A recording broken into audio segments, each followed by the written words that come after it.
call this meeting to order. This is the workshop for the superintendent, and board members have also added items today. It is 12 noon on December 11th, 2023. I'd like to welcome you to the superintendent's workshop being held in the Joanne Nidelet Jr. TEC. I ask out of respect to everyone, please silence all electronic devices, and we will take a break after 2 hours if needed. And if needed before that, just let me know, and we'll take a break. Before I turn this over to the superintendent, I did want to add a discussion item. I'm going to mention it now, but I want to add it to tonight's meeting because I think it's apropos to a business meeting, and that is invocation coming back before our business meetings. As the chair of the school board, we meet with the superintendent to determine the order of business and how to run the meetings. And that's one thing I have talked to him about. We used to have it before COVID, and then COVID came. And so I thought that would be a good thing for us to discuss at the business meeting and on the dais. So without further ado, Dr. Moore, the superintendent's workshop is all yours. Thank you, Madam Chair. At approximately 11:05, the State Florida Department of Education released district and school grades. That's why we're all here. I was saying, we got a full house today. What's going on? Everybody So wants to know. let me bring everyone up to speed. As you know, this is a year that did not have learning gains, and they were creating a system to grade schools, ensuring that the same number of A, Bs, and Cs would be the same as the previous school year. There were 16 districts that were a grade of A in the previous school year. The threshold to receive a grade of A went from 62 to 68, drastically increasing the overall percent of points needed to be an A. All of the 16 districts that were an A this school year were an A in 18-19. Historically, they have always been A's. The exception of one district, the school district of Indian River County, which is now an A school district.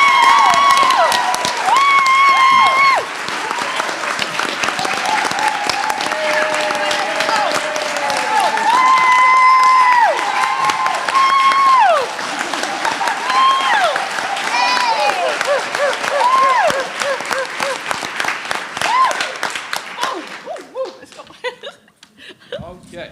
Fantastic news. So just a little bit of, now, when this information came out, Dr. McMahon was not in his office. He was actually conducting an audit in a school. So we have some preliminary results to share. We've had a number of schools that have moved or improved a letter grade. So we want to congratulate Glendale, moved from a C to a B, Citrus, C to a B. Yay.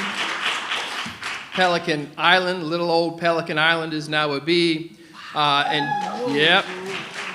Treasure Coast Elementary School is now a B. 78% of our elementary schools are either an A or a B, which is absolutely outstanding. Also want to shout out to Oslo, who also improved to a letter grade of B. And Vero Beach Senior High School also improved to a letter grade of B. All right. In 18-19, only 47% of our schools were an A or a B. And you all have seen me do the presentation a number of times where I compared the percent of A's and B's to Martin County and other surrounding counties, including my previous district, and we had the lowest percent of A's and B's. We are now 65% of our schools are either an A or a B compared to only 47% in 18-19. So we're very, very proud of that. We are the only district on the Treasure Coast that is an A. All surrounding districts.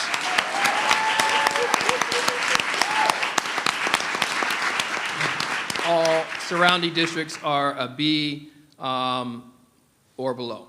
So the simple fact that the school system was able to improve 9 percentage points without learning gains is absolutely significant. This is the foundation. And this is what I've said to you when I interviewed, and for the last 4 years consistently. This community deserves an A school district, which it now has, and it deserves for every school to be an A, and we are well on our way to making that a reality. So thank the board for their ongoing push and support. Without each and every single one of you, none of this could have happened, and the reality is this is what we all want for our system. I can think of no better Christmas gift to give to our community other than declaring ourselves as an A school district. So congratulations to our principals. No one knows.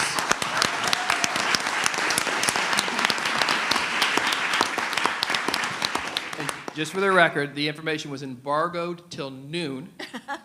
And Ms. Barenborg spoke for about a minute after noon, so I think we are good. So just 2 seconds, I want to thank all of the staff that is here. We are celebrating all week long. We're going to go around and judge the door decorating competition, which got way out of hand. I had them all come in thinking I was going to explain the rules. That's why they came in, but they're only here to find out that their hard work and contributions are principals. We'll find out, I guess, if they're watching this right now. So we'll go through our workshop, and then we'll call principals after. Thank you, Madam Chair. I'm going to let the staff get back to work because we've got to maintain the A. Thank you.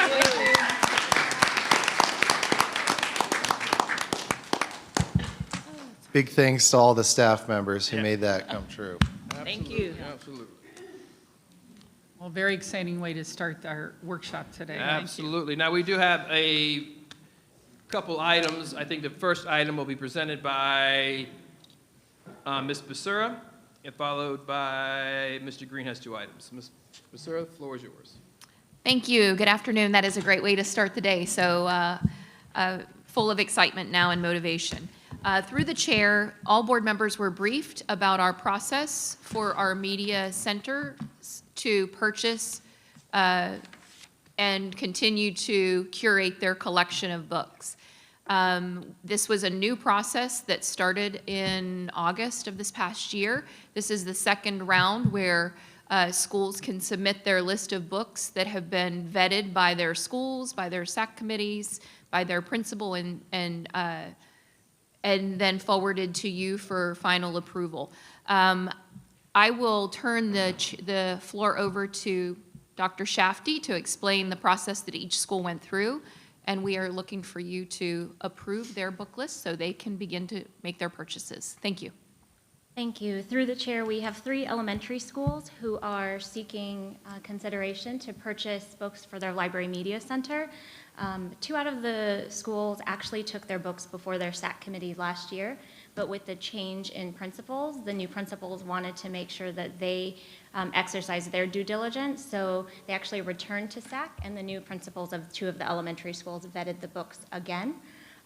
All of these books are being purchased from vendors that provide library processing and computer records. So if you think about when you go to the record and insignia and you select details, all of that information, the ISBN, the keywords, the subject areas, when they're purchased from these vendors, it provides that bibliographic information. So on behalf of the 3 schools, we would like your consideration to purchase these books, and if you have any questions, please let us know.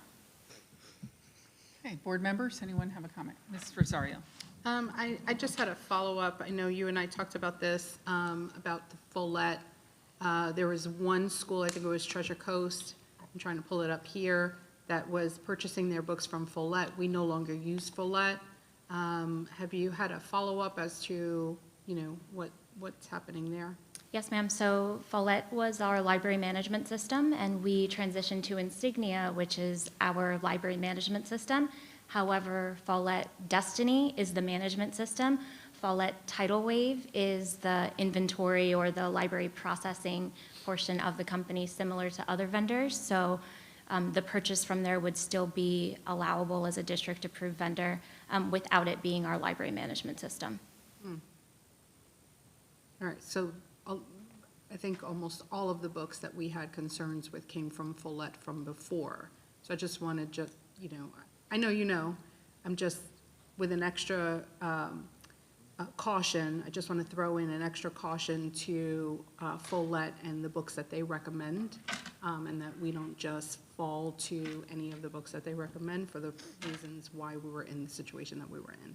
Yes, ma'am. What I failed to mention too is the additional safeguard of, if approved, the books will be read in their entirety before going on the shelf again. So that is the additional safeguard we have, that they will go back to those same SAC committees for a thorough review.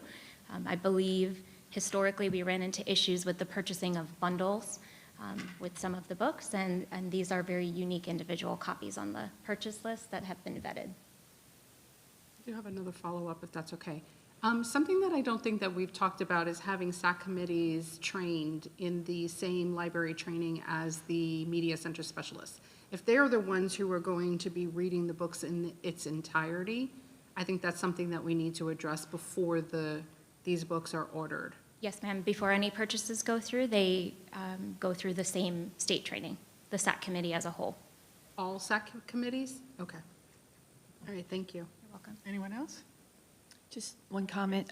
These are 3 schools, Dr. Shafty. Do you know when the other schools will be sending us their information? It would depend on when they're ready and wanting to purchase. As you know, our high schools are going through renovations, so it probably wouldn't be fiscally responsible to purchase until we have a firm grip on our inventory, and then come up with a clear circulation plan for students based on students per materials per student. So our lead media specialists have done a really fantastic job, not just purchasing for the sake of purchasing, but curating a collection that meets national standards for the number of materials each student should have at their disposal.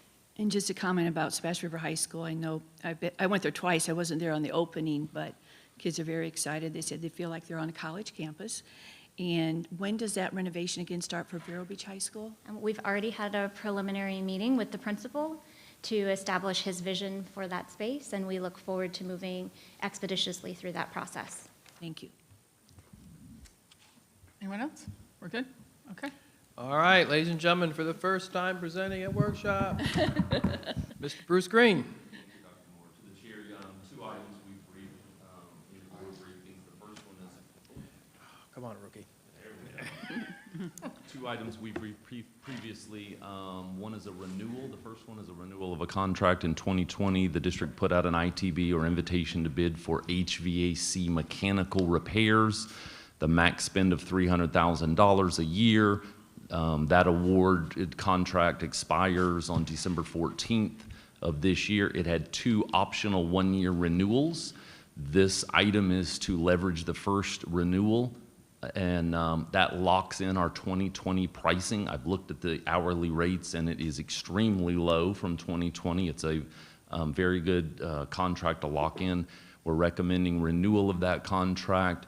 Although the max spend is $300,000, I went back and looked, previous spends have been less than $110,000 a year, but you never know with air conditioning systems. You have one large system go down. So it's in the capital 5-year plan. It's also in your budget book you approved back in the summer.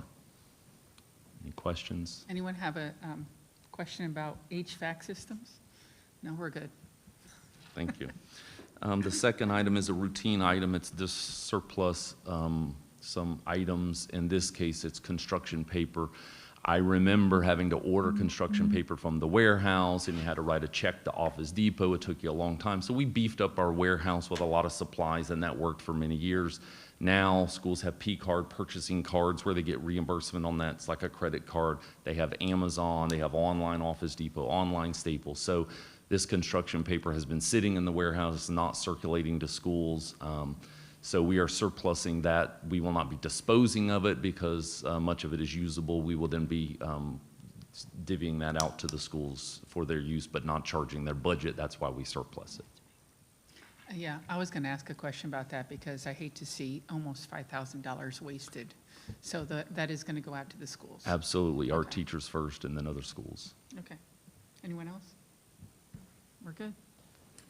All right, Madam Chair, that concludes my portion of the agenda, so I will turn it back to you to facilitate the board member discussion items. Okay, it was short and sweet. Thank you. All right, so we have a couple of board member items. I have put something on there. I guess Ms. Rosario wanted to speak about it too.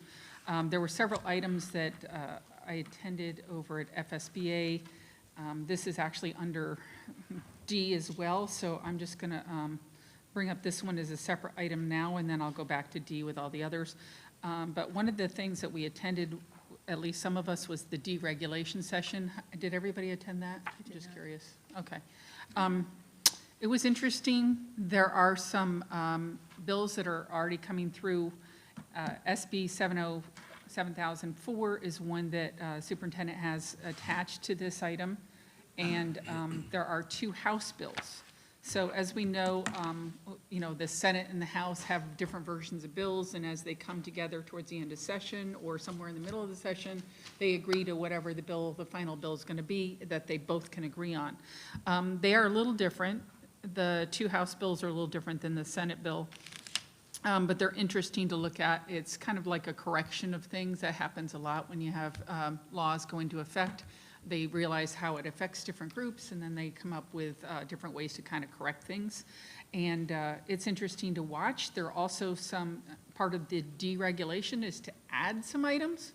So I don't know how that's called deregulation when you're adding items to deregulate law, but that'll be interesting to watch go through. There was a lot of information about bills that are going to be kind of connected to this to follow along. And there is a 1-page priority bill that the committee, the FSBA asked for the superintendents of schools, Dr. Moore. Did you submit to FSBA Indian River County's reaction to that request? We had conversations during. Okay, Ricky. I know, right? And I was just making the same joke. I had an opportunity to provide my feedback during the superintendent sessions regarding deregulation, so yes.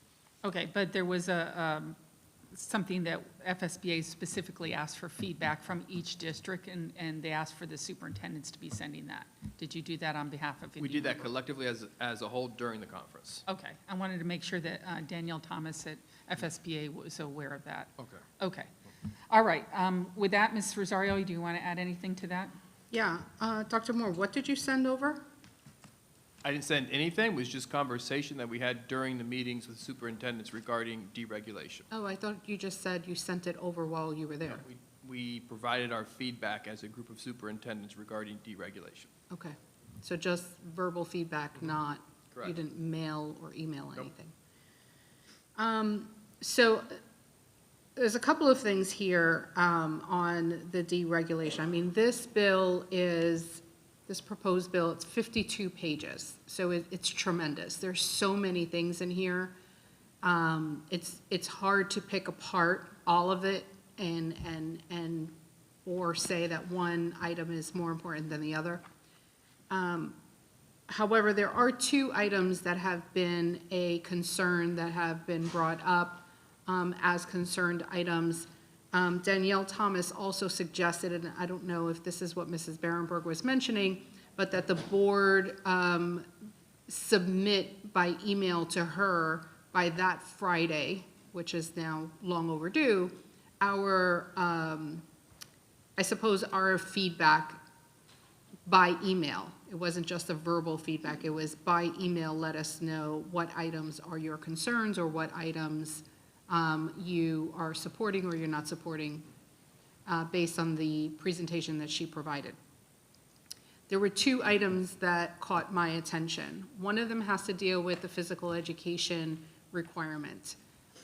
If you pull up, and by the way, the attachments that are up here, I sent those to the superintendent and asked the superintendent to include those as backup. If you pull that up, Senate Bill 7004, let me see if I can get the page. It is page 19 of 52. There is an item there called physical education assessment.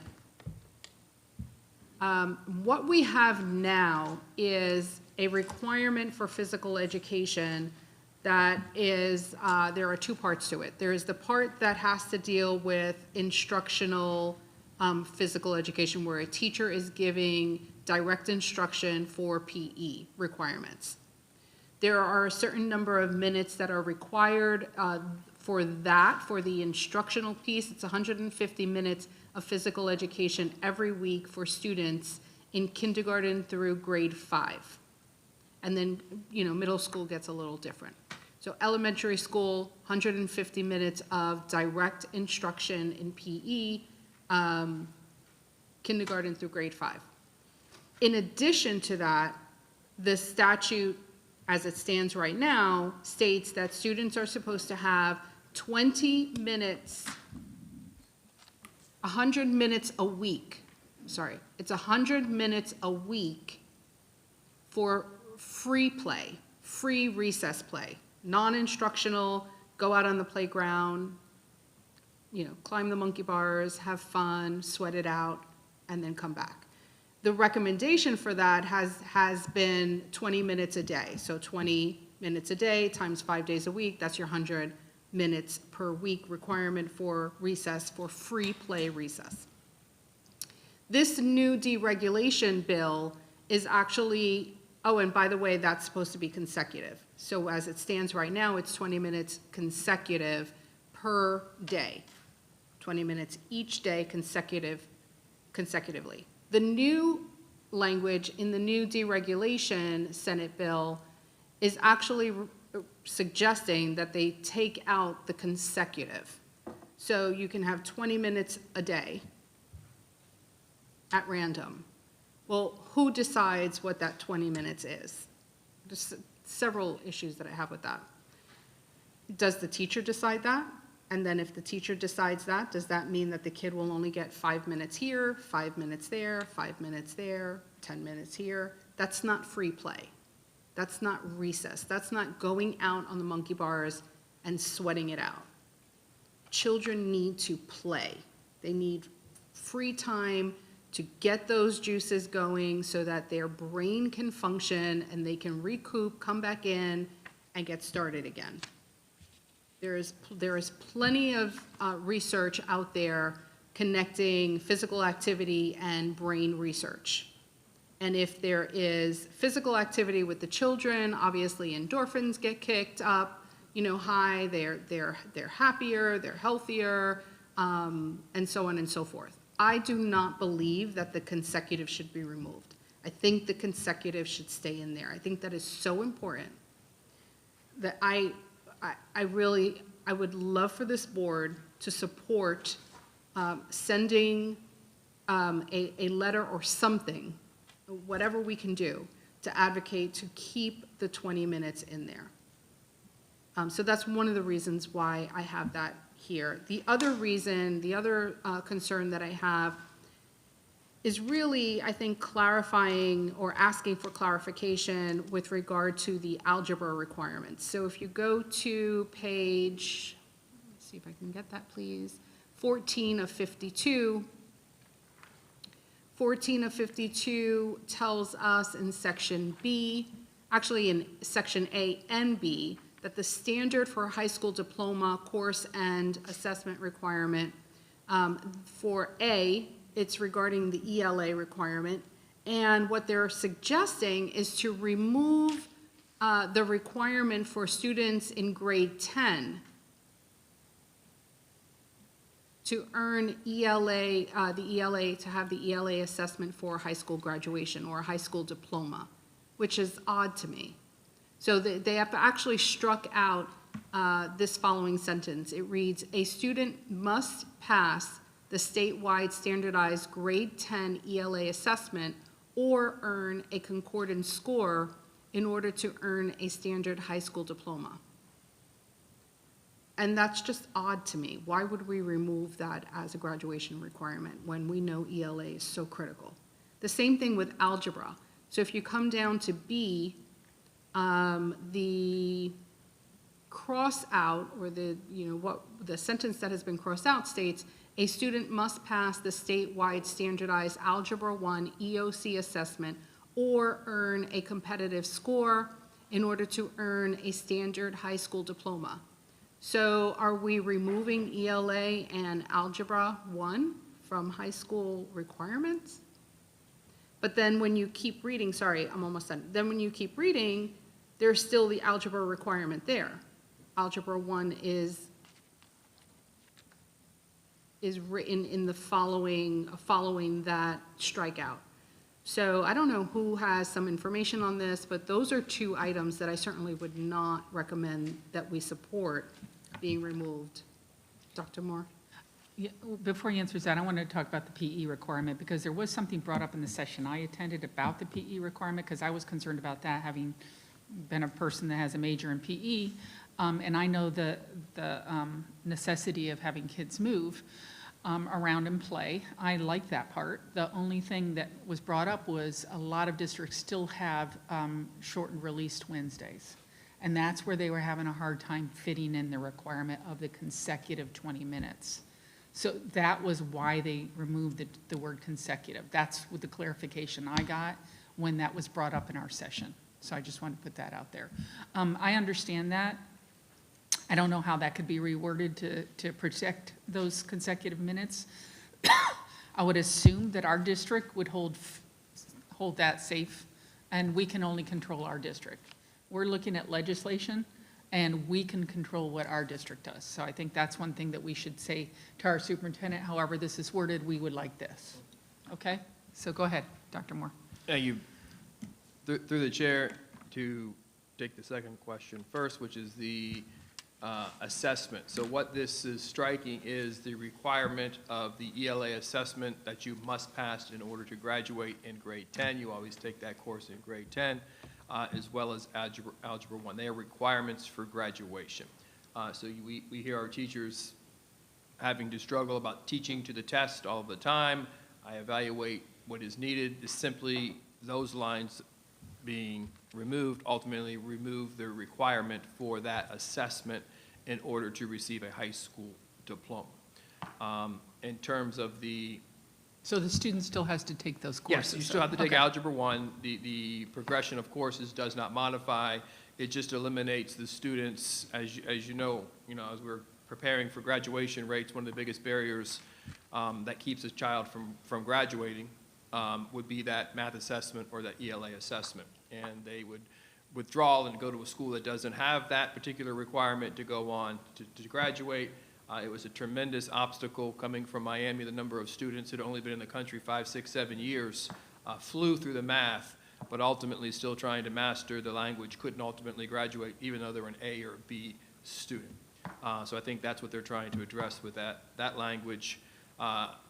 In terms of the 20-minute of free play and speaking to some principals, I think we would like to maintain the 20 minutes, but principals' conversation is, having some flexibility versus it being required just 20 minutes every single day would be something that we would like to explore. So maybe specific activities. There's all kinds of different events happening over the course of this week and next, as well as the previous week. There would be opportunities to maybe go 40 this day just based on the reality, whereas saying it's just 20 minutes, principals would like to have that flexibility. But on a standard week, we would like to keep the 20 minutes just because we know it's working for us. Any other board members like to comment? Doc? At the same time, though, they're still getting their 30 minutes of PE a day. Correct. Okay, on top of that. And whatever the teachers and principals could work out, I do think it's important to have that activity. But when I went through these 52 pages, one thing that stuck out to me was pre-K, and we worked very hard on that.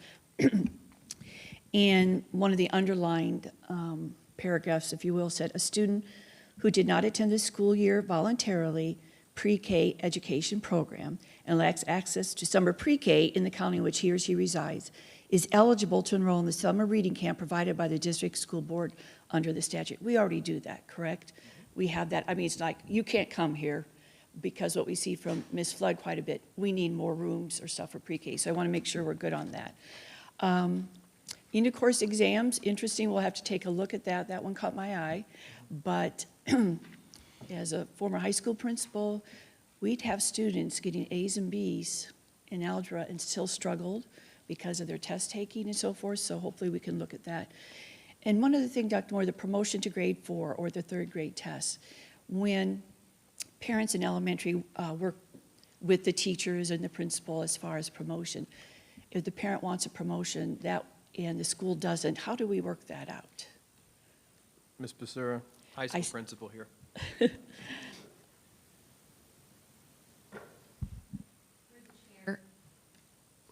Right now, up to this point, a 3rd grade retention was contingent upon a test score, a passing of a 2, 3, 4, or 5 on the FAST.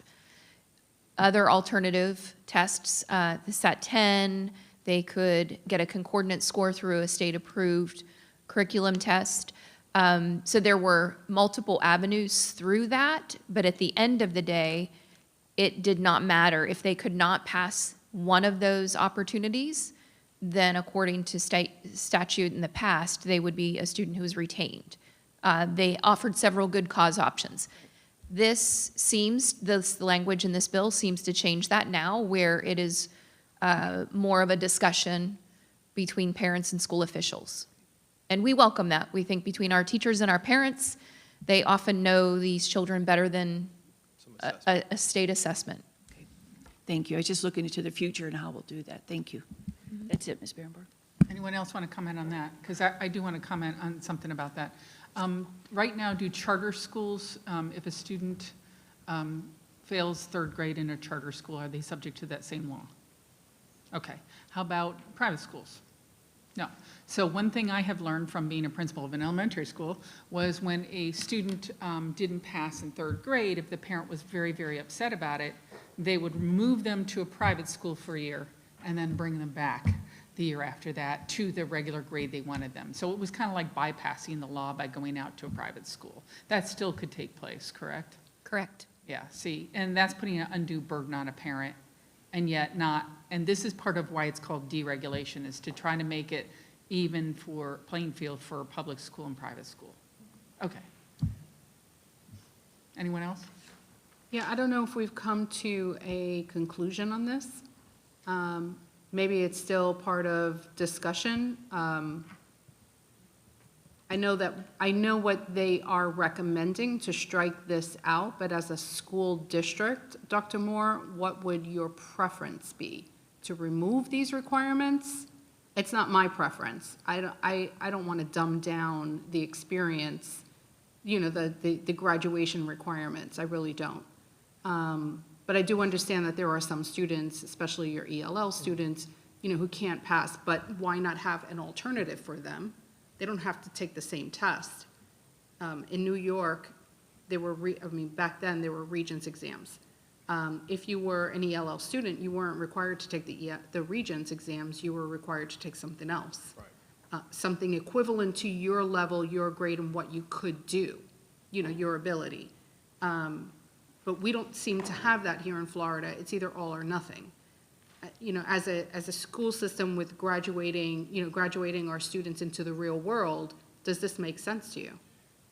Through the chair, there are multiple assessments. The FAST assessment, which takes place in the spring of the 10th grade year, the ACT, SAT concordance score. The state now is honoring the classical assessment, which our students are finding a great deal of success. So there are multiple pathways for a student to take different assessments to meet the requirement for graduation. If you're asking David more about do we need to have a requirement in terms of an assessment in 10th grade, I am a son of a teacher. And I know that we are done intentional work of making sure our teachers are teaching to the standards. And you find a high level of relevance when you align the actual student's outcome to the actual standard. I think we've done that work. In the game of public education has drastically changed. And a public dollar can go to a private school in which these requirements do not exist.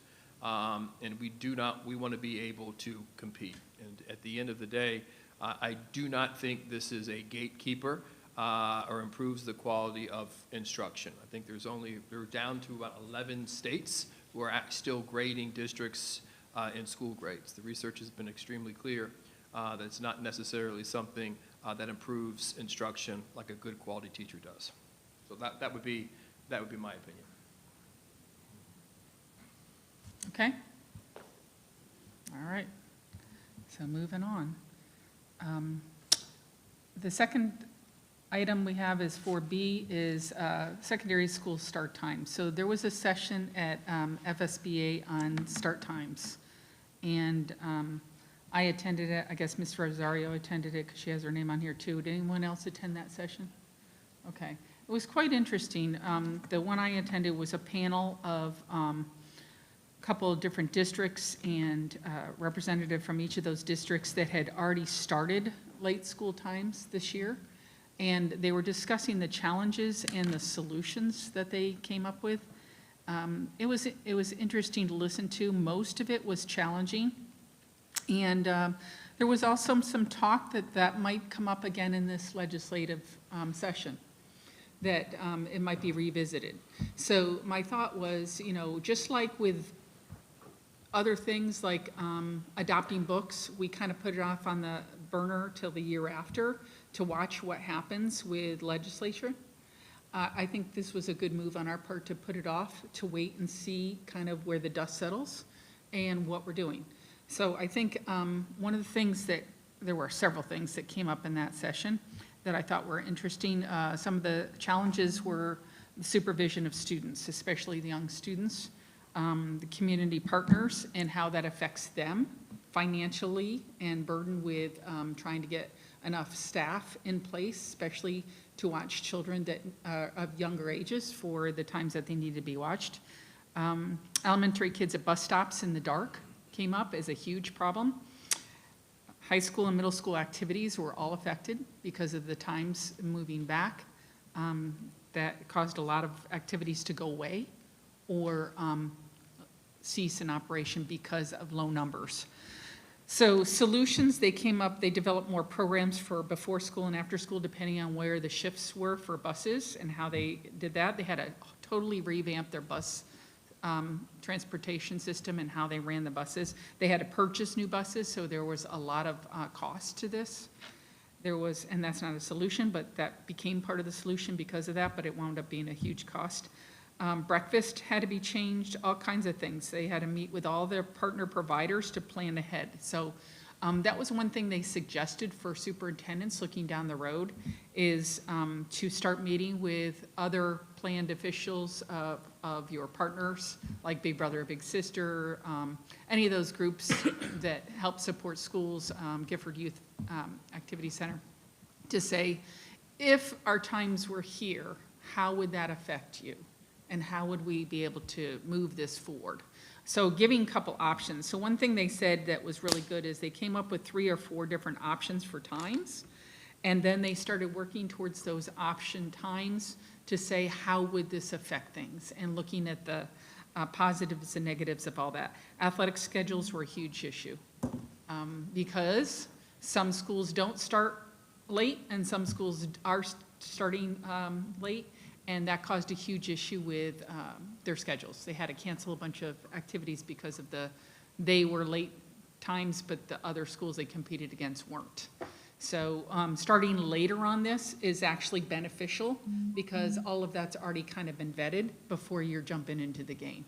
So that was one reason for waiting for school start times, was to kind of let the dust settle on that. Aligning schedules with local colleges for dual enrollment was a huge problem too. That was a big issue. And so they had to work with their local colleges to try to figure out how they would do dual enrollment. Daylight savings time was a huge factor with that. And since there's some talk nationally about daylight savings time, and Florida has already, I believe, passed that, we're waiting on the House and the Senate of the United States to see what they're going to do with that. That's another reason for possibly putting it off to see what happens to that. Another thing they said is to work with your local municipalities about traffic, because it's going to affect all of traffic in Indian River County, and they should be part of that conversation to start early. So it would have conversations maybe starting in January or February for the following year. It would take a year and a half to have all these conversations kind of take place for this to actually be a reality. And they said one of the beneficial things that came out of it was that they set up lots of surveys. There was a lot of communication. They said communicating with everyone was extremely important so that when it actually took place, nobody was shocked other than parents that had just moved there from somewhere else were shocked by the start times because that wasn't where we were. It wasn't like that. So why is it like this in this community? So that was one of the problems. So they said lots of surveys needed to go out, categorized by parents, community members, students needed to be surveyed, staff needs to be surveyed, concerns, considerations. Now, the survey shouldn't be, what do you suggest? It should be, this is going to be law, because people think that when they get a survey, they can change the outcome of how the board decides about it. But if it's going to become law, okay, this is going to be a law, which start time would be beneficial and why? So giving those 3 or 4 options of start times would be helpful when you're putting out the surveys. The other thing was that the board should start talking about this as a timeline. So in other words, we shouldn't be telling the superintendent, do it this fall. We should say, what timeline should we be looking at to put this in place? And thinking about what's happening with the legislature and whether or not they'll take it up again is another concern. And then decide on a communication plan. So that needs to be part of what we ask the superintendent to do. Come up with a timeline, come up with a communication plan, come up with a transportation plan, come up with a budget and how it's going to impact the district for possibly adding drivers, adding buses, programming. That's all going to have to take place. And then how would it affect attendance and tardiness? And what was interesting about the 3 districts that were there that already put this in place, said they thought, because of all the research done about how older kids need a later start time because they can't get up that early and it's not good for their brains, they found out that there was absolutely no increase in attendance or tardiness and achievement. In other words, the kids were just staying up an hour later. They weren't using that to their benefit to sleep in, get a good night's rest, to be on time for school. They were still late to school or not showing up. In other words, those numbers didn't change. So they were hoping those numbers would change, and they didn't see that change happen. Elementary level added 30 minutes to their day. They did do an increase in their times for elementary school, and they said that was a benefit. And that you, of course, have to negotiate this with your unions. So that's another reason for waiting for that next year, so we can do all of that and take place in, do it in a year and a half. And then, of course, lower the number of choices. They said one thing they did at the beginning was have about 8 different choices of times and all that, and they said that was too confusing, too much. Get it down to 3 and send that out for everybody to look at. And then they have current leadership priority is to have, they suggested 2 more years before implementation. Do not jump on this. Wait. Because you're going to need the time to put it into place correctly and communicate it well. So that was the feedback that I got from this, because I thought that we were going to put this in place next fall, and having more conversation with the superintendent, his feeling was we need to put it into place the following fall because of all those things and then some other things he mentioned. Ms. Rosario, your name's on this as well. Is there anything you want to add to that? Yes, I was already planning to propose a charge for the superintendent to do not too many things different from what Mrs. Berenborg just talked about, but just to kind of touch on some of the notes that I got from my session, and hopefully I won't double up on some of the items that Mrs. Berenborg mentioned. The look at the start time, first of all, this is supposed to be in place July 1st, 2026. So we do have, we are looking at 2 years, you know, from soon to actually get this up and running. Surveys take a while. Surveys are not something, not just putting out the survey, but also analyzing the survey results. There was one district that submitted their surveys. They had 28,000 responses. That's a lot of surveys to analyze so that we can come up with some recommendations. And then there were, in addition to the surveys, to make sure that there is a comment section on the surveys so that the comments, you could, you know, possibly look at some issues that maybe weren't even considered when creating the survey that parents could provide feedback on. In one survey, there were 7,000 comments. So imagine the legwork of actually looking through the 7,000 comments. It takes time. So that's where the 2 years comes into play. Also, not just one survey. One of the recommendations was to submit a at least 3 surveys, so you get community feedback, you get parent feedback, and you get faculty and staff feedback.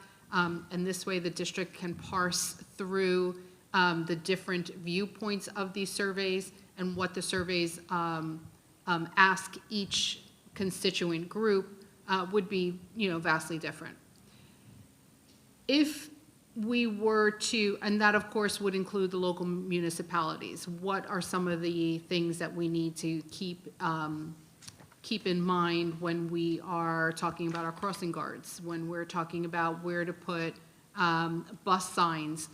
We also need, and something that was brought up that other districts did not take into consideration, was their county commissioners. Bring county commissioners in on this conversation, because if there are some street corners or some stop signs that need lights around it, those need to be brought into the loop with some of these discussions.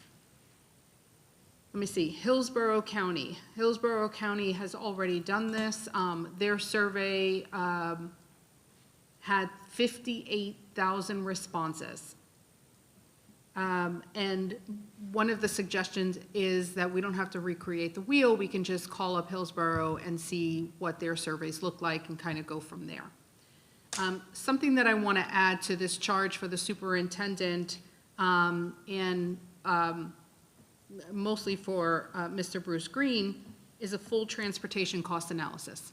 What would that look like for us?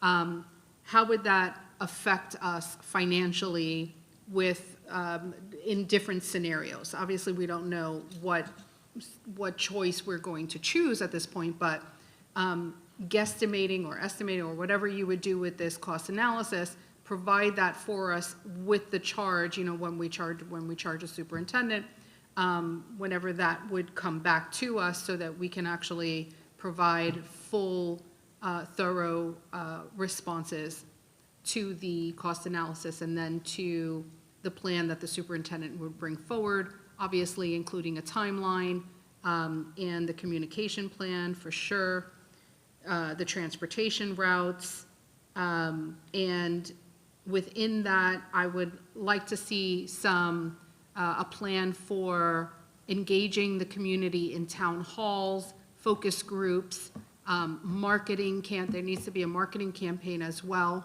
It's not just, this is not something that we should just post on our website only. It should actually go out in many different forms. What would that look? Of course, we're going to leave that up to you to kind of bring that back to us in full form. Some of the suggestions also, as we're talking about it, was to engage when you come back with the plan, Dr. Moore, to engage or to consider in that plan bell schedule simulators, which I thought was interesting. So you actually recreate a day with several different bell schedules, what that would look like in terms of start day and, middle of the day. If you had schools that came in on 2 different times or start times, what would that look like in terms of, getting ready for the new year under the new bell schedule? So that I thought was pretty interesting.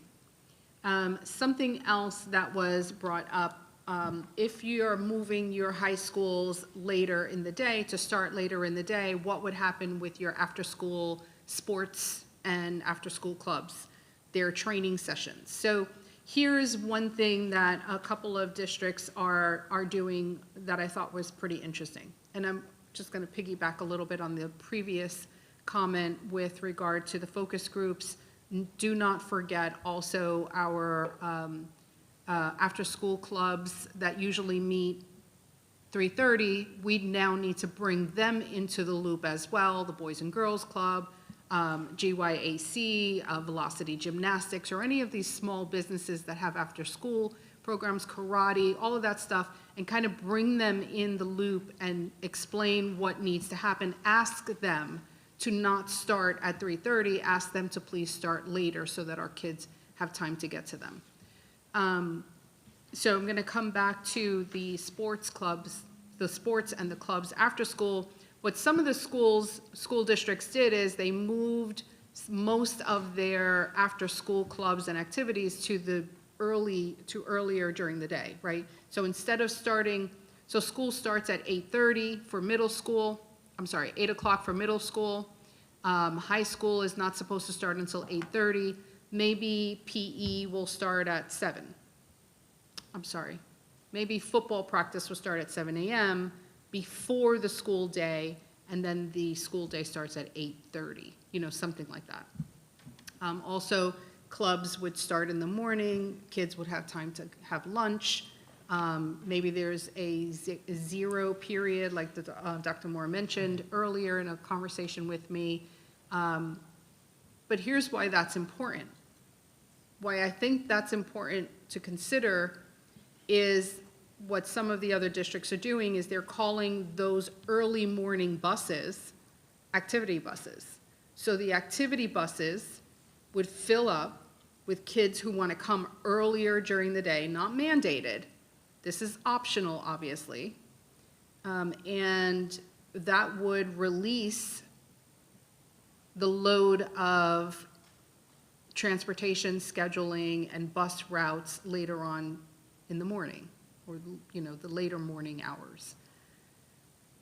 Doing some kind of switch there, or allowing for the early morning activities at school with busing might be a way to provide for what needs to happen throughout the rest of the day. The other thing that we've talked about is what charter does. Charter high school has 2 start times. They do it successfully. Obviously, they don't provide, the buses that we provide. But why wouldn't we think about 2 start times for our high schools? So you have 1 start time with transportation and another start time, a later start time, or whatever that might be, where students won't receive transportation, they just get there on their own. Maybe those would be students who have early release. Maybe those would be students who are the dual enrolled students who, commute, drive on their own. Or maybe those are the students that have siblings and the parents opt for them to start second or third period instead of first period. However that might look, but I think 2 start times at our high schools might benefit us. So, I want to make sure I get all my notes. So I think that I think I kind of captured it all. Dr. Moore, I'm going to throw it back on you. My thought was to draft this charge for you and bring back to the board for approval in January. And then moving forward, as I hand this back over to you, moving forward, how much time do you think would be needed to bring this back to us in full, as a full plan? Can I interrupt before you do that? And it doesn't need to be one board member directing that. I think the whole board needs to agree to That's why it's a this. charge. Yeah. No, the whole board needs to give that charge, not one board member. Well, that's the whole point, Go ahead. is that it would be on the agenda for the whole board to approve. Go ahead, Doc. Just a little institutional knowledge. When I was at middle 6, before we became Gifford Middle, 6, 7, 8, we had the latest start time, 8:45. At that time, I believe the high school started around 7:30, elementary around 8:15. Dr. Moore, what is the time that the bus company needs? I think I know it, but I want you to say it publicly, in between elementary, middle, and high schools. Through the chair, 45 minutes. That's okay. All right. Obviously, this is a bill. It takes a while for it to become law. I really hope that this will continue to be discussed, because I think local control on what is best for our parents and our community is just the key. We did talk about this a few years ago, and it was an absolute no. There is so much impact on things starting at different times. Now, do I think 7:10 or 7:05 is too early for a high school? Yes, but I think 8:30 is too late. We are talking about, and again, if this becomes law, we have to follow it, but There was a lot of chatter on what maybe we can do. I think that if former middle and high school principal, I think 8 for high schools would be much better, but then it causes some issues. Everything we do will cause an issue for some parent. And so this is something, I don't think we should have any kind of charge. I think we really need to get this out there and start talking about it and say maybe we as a local community or board could say, this would work a little better. Will you give us some local control on this? The before and after school programs, actually, we have different start times now at our high schools. Take a look at Vero Beach High School parking lot or Sebastian River High School parking lot. A lot of seniors don't have first period. A lot of seniors don't have seventh period. A lot of seniors leave around noon for work. And that has changed quite a bit in the last few years, which is good because it's getting our seniors, it's a little bit of a privilege and they can work. Also with high schools, a lot of them go home and watch their middle school and elementary siblings. So whatever we do, there's going to be impact. So whatever we do, we have to bring our community together. I'm not sure, being a mom of teenagers at one time, that's going to give them an extra hour of sleep. I mean, I do think the 7:10 is too early. I'd really like to push for an 8 for high school. And we used to have kids come in. I'll give you my son as an example. He came in for crew practice at 6 a.m. and then had band practice until whenever. And so a lot of people are doing that now. So we have to really look at this and the impact. I know this is basically based on sleep, and I understand that.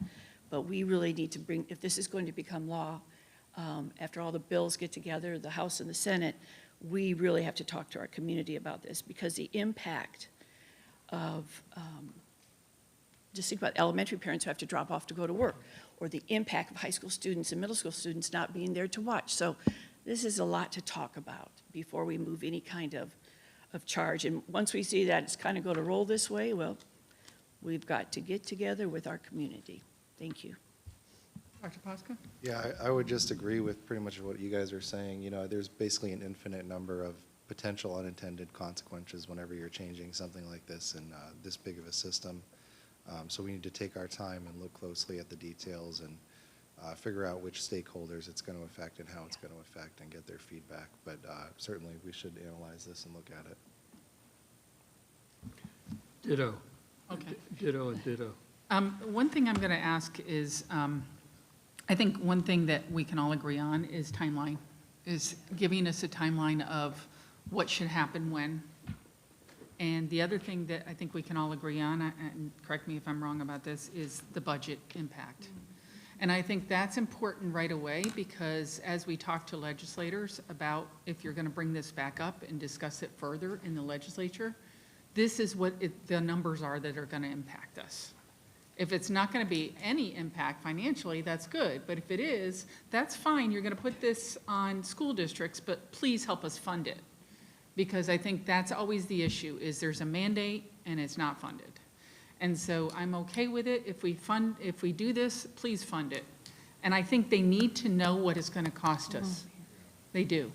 And I think that's important that we put that together early in session and get it up there.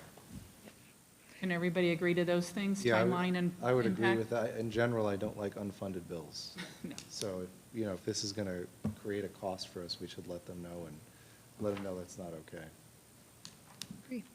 Dr. Moore? So through the chair, just to put this in perspective, the current first grader, this will go into effect when he or she walks into fourth grade, or a Right. ninth grader. Congratulations, your senior year is when this goes into effect. So it seems as if it's a long way away, but the reality is it is appropriate to begin these conversations now.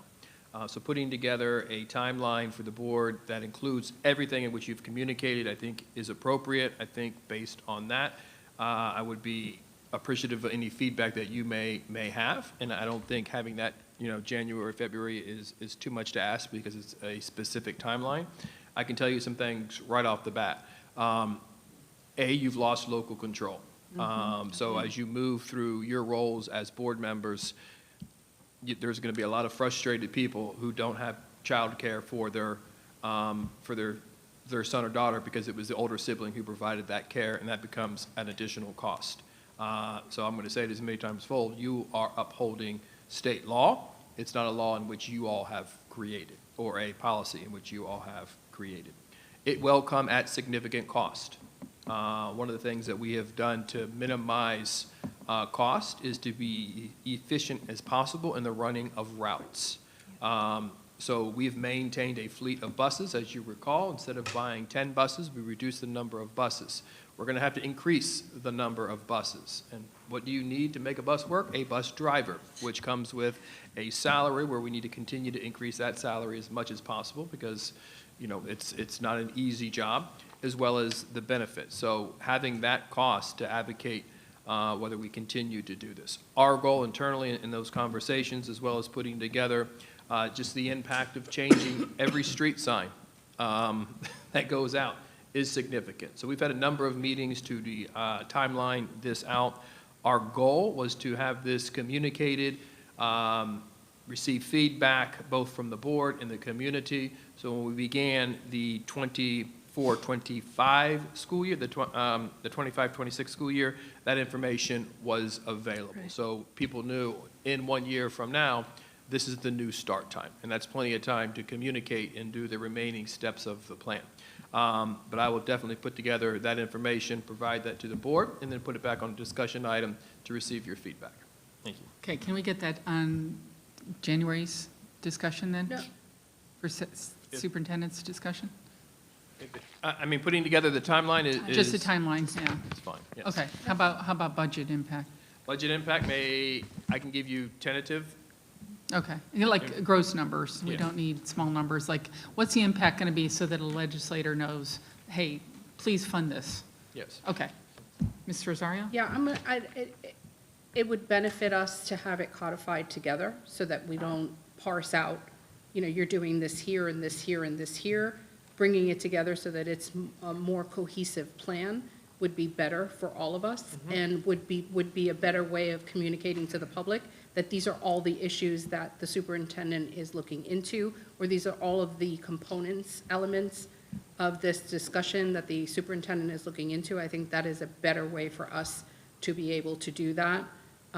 So bringing that, I'll bring that on for the board meeting, or, you know, with board feedback on there so that there is a formal item for you.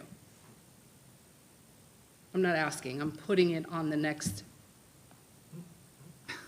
taking all of these notes, which is very important, with a timeline and budget impact and transportation cost analysis and survey and communication plan and all of that, so that that's what will be on the board meeting in January. Are you going to make that an action item? I would like to, yes. Okay, then we can vote whether or not we're going Yeah. to proceed that way. Okay, that's fine. Ms. Berenberg, Yes. and the timeline, I think for the most part, said that's key, just so our parents know it's coming. But we still have time in sessions to talk to people. We still have time. I looked at one of the information I think I got from Mr. Green about $200 million in transportation and how that was on that summary page, how that will affect us, because not only is it transportation, but it's drivers. So there's so much, but the timeline is all I would look at. And then once our parents are looking at this, they can say, whoa, you know, then they'll come and give us feedback, but thank you. Okay, holiday letters to heroes, Mrs. Rosario?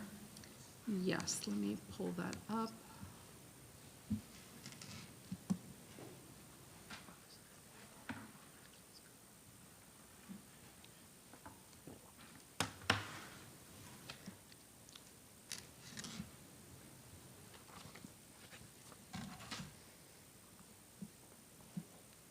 Internet's not working. Hold on, let me just pull it up here.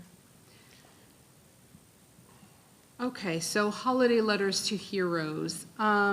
This is just an item that I was made aware of, that earlier this month, Lieutenant Governor Jeanette Nunez announced the Holiday Letters to Heroes program that invites students in grades kindergarten through 8th grade to send letters to men and women who are deployed or on state active leave in Florida, in the Florida National Guard this holiday season. And so I wanted to I know the superintendent received this and wanted to ask the superintendent to publicly just let us know, give us an update on that, and let us know where the district stands on our students writing these letters to the National Guard.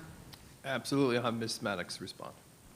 Thank you, Dr. Moore. Through the chair, we have placed the information in our collaborator in November to share with all of our school-based leadership. We also shared it on our social media platforms and our website. And right now we have Gifford Middle School, Indian River Academy, Storm Grove Middle School, Glendale Elementary School, and Sebastian River Middle School who have responded that they will be participating.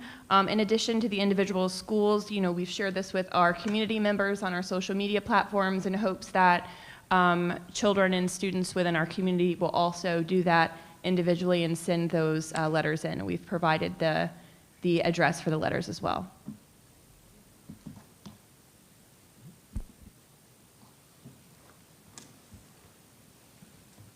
Thank you. It's a good project. Anyone else?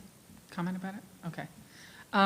FSBA items. I figured since we use taxpayer dollars to go attend a conference, we should at least discuss or put out there what we attended and what we did. It was a interesting conference. There were several items that we've already talked about, dereg and late school start times. There were 6 other things I attended that I thought were of interest. Of course, one was on book challenges, and they reviewed the statutes that are in place. The second one I attended was on board member perspectives. And a couple interesting things came out on that. And there was a quote that kind of piqued my interest. It said, "The best ideas emerge when very different perspectives meet." And that's a quote from Francis John. And they went through active listening. And I know we did this in our school board training, our master board training, but I want to remind board members, it takes 3 qualities to do active listening. One is undivided attention. And that means giving each other your undivided attention. And the second one is to comprehend what someone else is saying. And that means to listen and think and then comprehend it and then digest it. And then not to listen just to respond, but to listen with a positive intent. Listen, you might not agree with it, but at least, be positive about your approach on how to respond to each other. And the other things they stressed is politics do not belong on the dais. So please do not bring your political affiliations or comments to the dais. And remember, we're here for kids. We're here for kids. So you don't have to agree, just please listen without judgment. And you might hear something that helps you come to the middle on a topic. So those were some things that I thought were really interesting in that session. Also, the small district meeting, I attended that one. It was a breakfast meeting. I think Mr. Bass and I were the only 2 there from Indian River County. But the on-board docs for the small districts consortium, they have all of their meeting notes and all of the things there. Quite interesting. They go through all of the bills that are affecting small districts compared to larger districts. So I thought that was nice that they kind of zeroed in on what it directly affects us. I attended a First Amendment rights session, and the stress on that one, there were lots of things, notes that took place, a lot of legislative and court proceedings were brought up, but one thing that was interesting about that was that policies need to be in place. So the board needs to be making sure that our policies are going to protect First Amendment rights, and also if there's something that we don't agree with. For example, one they brought up was a volunteer in the classroom wearing a political shirt, and how that was, there was a big court case over that. And because the school district did not have a policy against it, then they lost that case. There was another that the school district won the case because they had a policy in place. So it's looking at our policies about things like that that are important. The other 2 that I attended were the last day, and I think I was the only board member left there. So I want to bring up these 2 because I'm glad I stayed to the end, because they were extremely interesting. The first one was on AI, which is artificial intelligence. And it was talking about the positives and the negatives, but it was eye-opening. Eye-opening is the word. Oh. Are we okay? It's a test. Is it a test? Yeah. Is it only a test? Okay. It's AI. Yeah, there you go. There you go. And they were talking about not all AI is bad, but they were talking about how we should start looking at our policies specifically about artificial intelligence and how we need to kind of combat, of course, the one issue that came up with another school district up north where the student's head was put on another body and sent around as bullying. You know, do we have specific things about, I know we have bullying in our policies and things like that, but have we addressed artificial intelligence? And that's one thing they said, to look at our policies to see if we're doing that. They also brought up a couple of ingenious artificial intelligence sites. I mean, my jaw dropped at a couple of them. One makes a PowerPoint presentation in 15 seconds. And it was actually a very good PowerPoint presentation. Of course, you can use that as a baseline, and you need to go in and it allows you to edit it and update it and make sure it's accurate. Because sometimes artificial intelligence comes off exactly as that. You read it and you go, I know that wasn't created by a person, that was created by a robot or a bot. But some of it was pretty impressive. There was another one that created lesson plans, so that was kind of interesting too. So they showed some of this. The girl that presented it was fantastic. And she was a teacher and then turned around and had her own company using AI and showing how it can be used for good and how it can be used for bad. And she does some amazing presentations. So it was a really great presentation. And then after that, were the attorneys that got together and they did sunshine law and remind everybody you have to have your ethics training done by the end of this calendar year. Make sure that you give Dorian your information about when you took it. Couple things they stressed in there that I'm going to say I want to put on this meeting. There was something that came up about personal computers, and that when there, and you know, we can check on this, Sid, but there was something that happened in another district where somebody refused. They used their personal computer on the dais, and they refused to give it up when there was a request for something on it. And they said that personal computers must be handed over when there's a request. So they suggested that you don't use a personal computer on the dais because now it's subject to handing over to someone else, and they can keep it forever, as long as they need it to do that request. So if you don't want to hand over your personal computer and have it gone for 2 weeks, then they suggest not to use a personal computer, and I know you have given us computers to use. The other one was the public records custodian should be on the first page of the website. Is ours right on the first page of the website? Okay, I want to make sure that that's very visible to everybody. Because the last time I checked, I had to click on a couple things, so I want to make sure.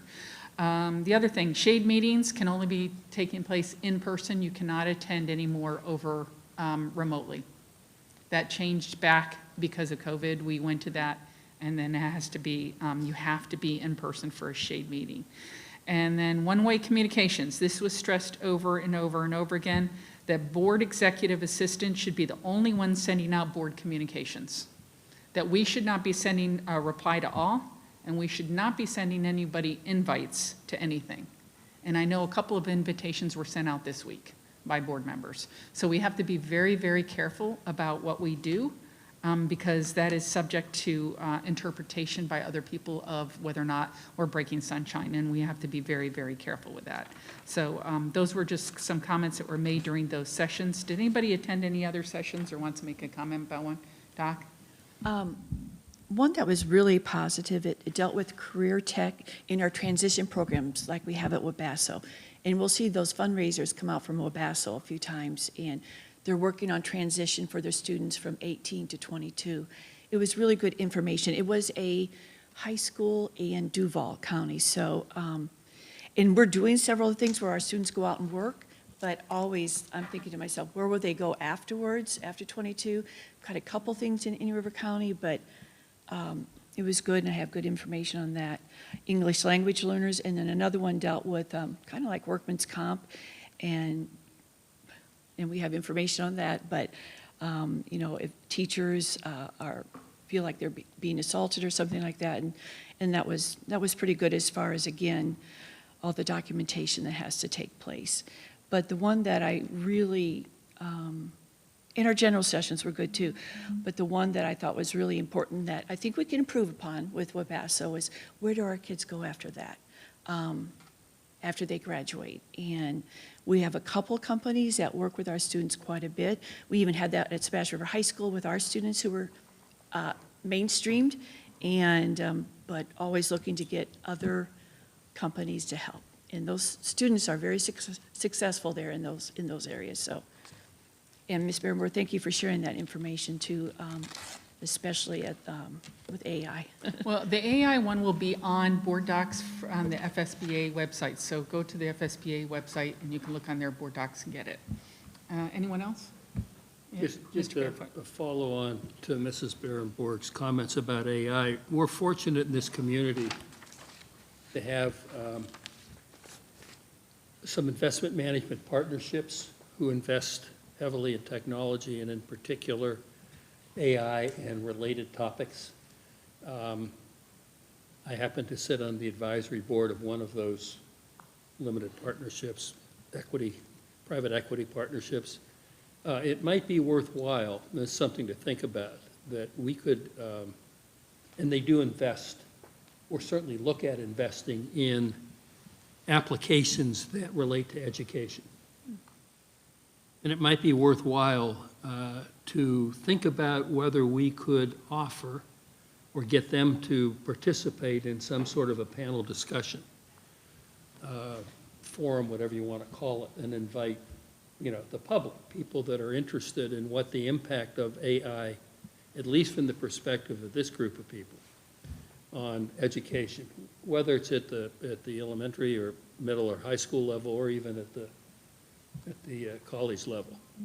Just something to think about is this is coming pretty fast, and I don't think, I read a lot of stuff that's related, it's investment related, and it's mind-boggling and a little scary when you, as you point out, you think this is a real person, and it turns out they're not a real person. It's, this chat box stories are coming almost every week or two, it seems.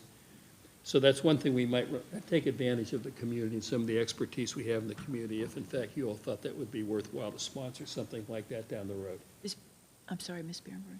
Mr. Barefoot, so are you looking like a panel discussion with them? Yeah. Or okay. Sounds I like that idea. We could get, somebody here to facilitate it if they were comfortable doing that, or we select somebody from the community Mr. to Green. facilitate it. Anyway, just an idea. And you might think about it if you waited between now and February, it'd probably be even more changes, because this is a rate of change that even the people that invest say to me that had I known what was going to be announced yesterday, I wouldn't have invested back in September, because there's another game changer coming. And that's broadly defined, not in media and other verticals, but as it relates to education, if there was enough subject matter, it might be interesting for people to hear about. Okay, anyone else? Just piggybacking on the AI conversation, I think one of the biggest concerns from an education perspective is the obvious, you can ask it to write a paper. And I know some schools have changed over to having the writing assignments done in class. But maybe it would be a good question, Brian Barefoot, to your crew, is if they can come up with an app that would allow it to evaluate in Microsoft Word if it was written potentially by an AI and what the probability was. I think there is one. Because I know there's people talking about doing that. It's a big problem in colleges now. Even we talked about the president of Harvard was recently found out as plagiarizing her thesis for her PhD. The new plagiarism is simply going to be having AI do it for you. Yeah. I want Through the chair, just, yeah. we do have that technology. You all recall, whether you were professors or depending on when you were in school, we all had this, the professors took your papers and they went through a program called Turn It In, which made sure it wasn't plagiarized. That scans the internet. Yeah. But we need something that can technically. They have expanded their program to identify AI, and they'll be able to tell you is, in fact, up to like a 98% accuracy. Okay. If a paper is artificial intelligence. And we have provided training and support for our teachers really to embrace, specifically in the secondary level, the flipped concept where you're demonstrating mastery of the standard in class versus having them write the essay at home. So you, in a supervised control environment is when you're demonstrating mastery versus, submit this paper in, it minimizes the opportunity for those kinds of things to happen. But there still needs to be significant amount of training. Any training we provide today will be outdated in 6 months. Do you think it would make sense to have any significant writing assignment by policy run through that program? Because right now I'm assuming it's probably at the teacher's discretion. Yeah, through the chair, it's one of the, it is at the teacher's discretion, and it is a resource, and it's really dependent upon where the actual assessment is taking place, the writing Yeah. assessment, the length of that assessment, and if they're doing it during the confines of the classroom, it's very controlled. Yeah. And I think we also have the technology where on your device, the teacher can see what's taking place on that device Yeah, in that's real good. time. Right. So things like that, using technology to combat technology allows our teachers to stay in front of what's happening on that student's device. Okay. So, one more point to what Dr. Poss was saying. At the college that I was president of, I was on the phone with the president the other day. He was telling me that, when you apply to college, you can write a paper, you can write a essay, or a couple of essays. Of the applicant pool this year, and they have the same kind of technology, almost 20%, I forget, it was 14 or 17.4, but let's say 20%, of the essays being written were written by AI. Yeah. Those applicants, gone. Good. I mean, they were eliminated from the applicant pool and informed as to why. So this is pervasive.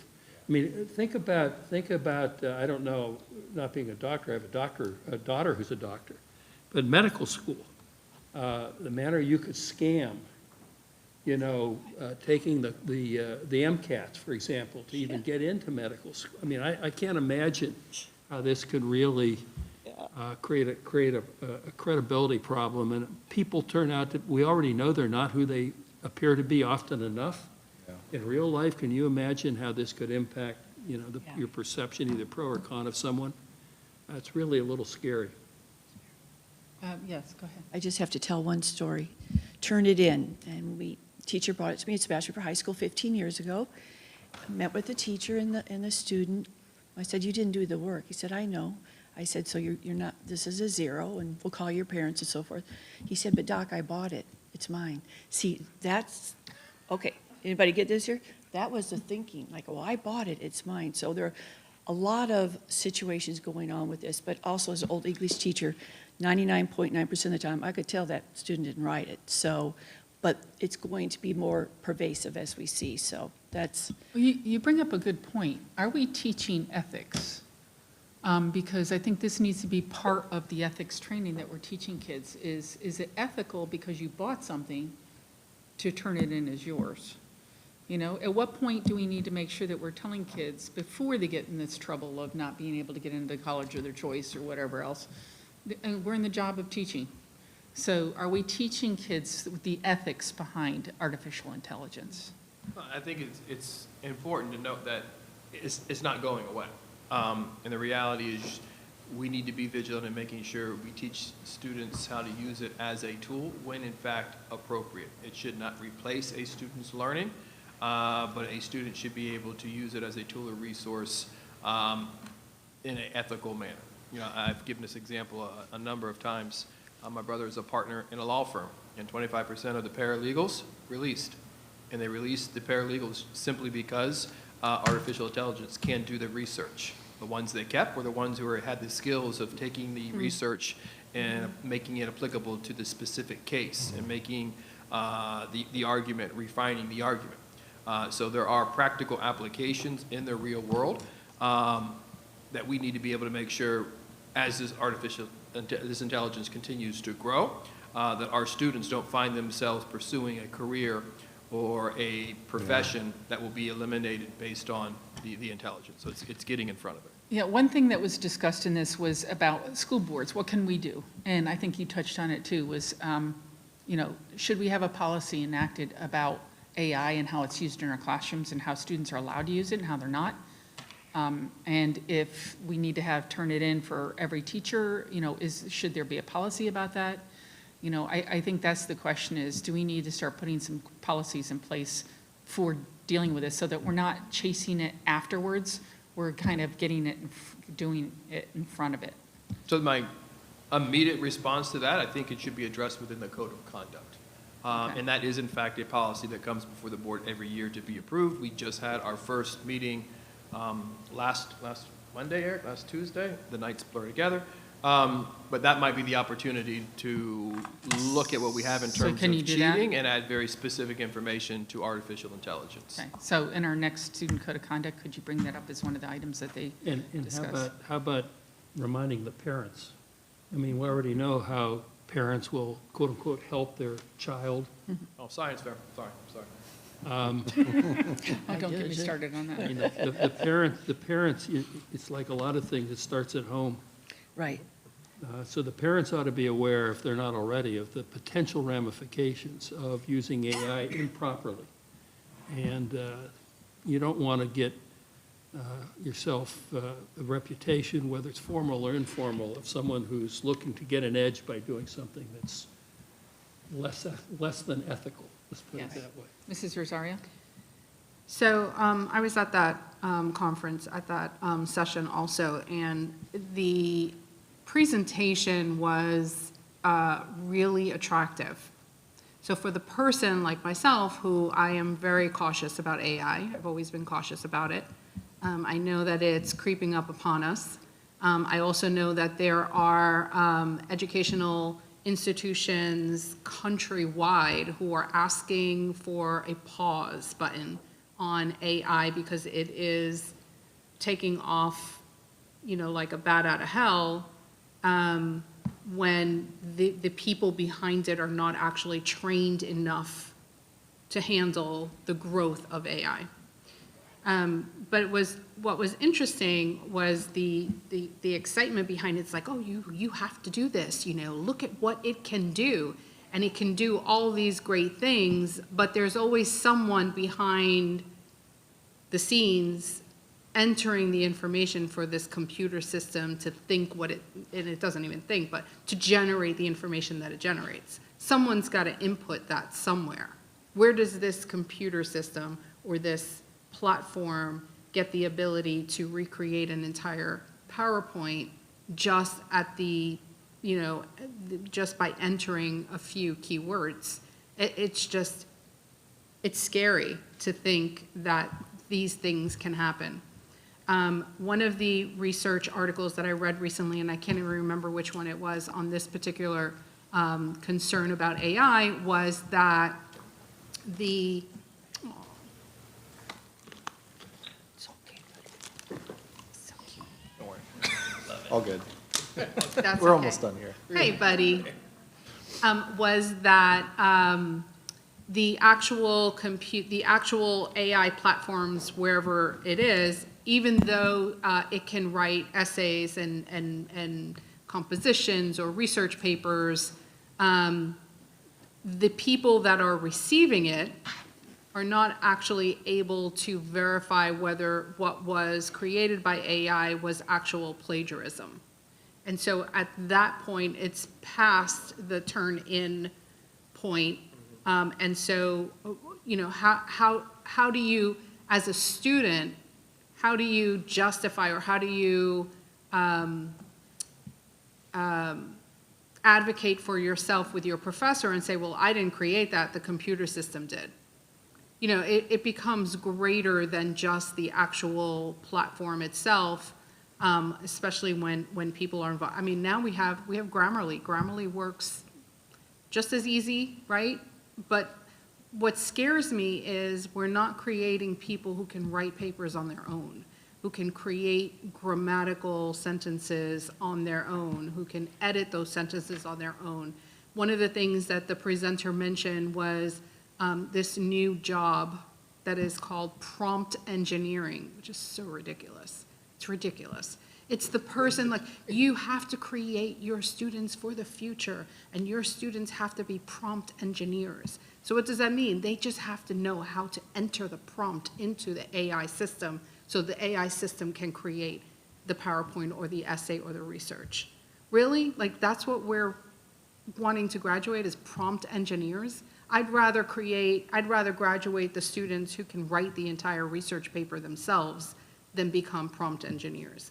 And so that's the scary part, is that the excitement about it is going to bring more excitement without actually, I think Dr. Posca mentioned it, the unintended consequences at the end of all of this is really going to be scary for all of us. So I might lean on what it would look like for us in our code of conduct. We might need a policy moving forward, because I'm not so sure that everyone is on the same page with this. It's so fluid that I think maybe it might warrant at least another discussion about what that might look like. And if so, where would we put it? You know, would it be in under Kelly with curriculum instruction, or under IT, like, or both? Like, where does that fit in? I think that's a big discussion right there and consideration. So one other thing that was mentioned in that session was how it's coming, like it or not. And you can either ignore it and say, let's put a halt on it and not let it come. She mentioned some companies that have done that in the past, like Kodak. Where are they now? Exactly. Because they said, oh, this is coming, digital's coming, we're not going to jump on that bandwagon, we're just going to let it stop. And it came anyway, right? Christmas is coming, it's going to come anyway. You know, I think there's a movie about that. So it's something that's coming at us. We just need to get ahead of it a little. And I think let's explore it with the student code of conduct and then see if the board needs to take other action as far as a policy. But I think we need to continue this discussion. There's a subcommittee in Congress that actually Romney was on, Senator Romney was on television over the weekend talking about that Congress has really got to get involved in this and set up some parameters, regulations, whatever words you want to use, some kind of oversight before it gets out of control. It may already be to a degree, we just don't know it. That's the scary part. I mean, I'm sorry. We already have it in Microsoft. If you go into Microsoft, Microsoft now has I think it's consultant, or ask a consultant or something. It's already in there. It's already in PowerPoint. Excel has something. You know, it's already in, Excel. It's already in some of the platforms that we already use, but we don't know how to use it. I didn't know it was in there until it was mentioned at the session. So, you know, I mean, it's some of these things that it's like they're making these changes, and I feel like we're going to be constantly running after what's happening and playing catch up rather than getting, you know, on the front end of this. Okay, so that's kind of FSBA. I thought it was a good conference, so lots of interesting things, especially, you know, stuff to think about like that. Board members want to remind you that we are the judges for the all-important door decorating contest, which is at 4 o'clock. So if you could, where are we meeting for that? You can do it as soon as we're done. We're going to take like a 10-minute break. And do it right after this? And then meet in the lobby. Does everybody out there know that we're coming early? Oh, they have rehearsals and themes. Everyone has been preparing for weeks for Okay, judging. it's good to know yes. that we have that much going on in the district. All right, I have an assistant One judge. last thing. all right. Anything else? Yes. Just, you know, Dr. Moore, I know you talked about this, but, and it's your team, but I'd like to personally congratulate you on bringing this up to an A. Thank you very Yes. much. And of course, you'll be mentioning that tonight in the business meeting, I I'm modifying imagine. my presentation. Okay, that sounds good. All right, so at this point, then, unless anyone objects, I'm going to adjourn the meeting at 1:34.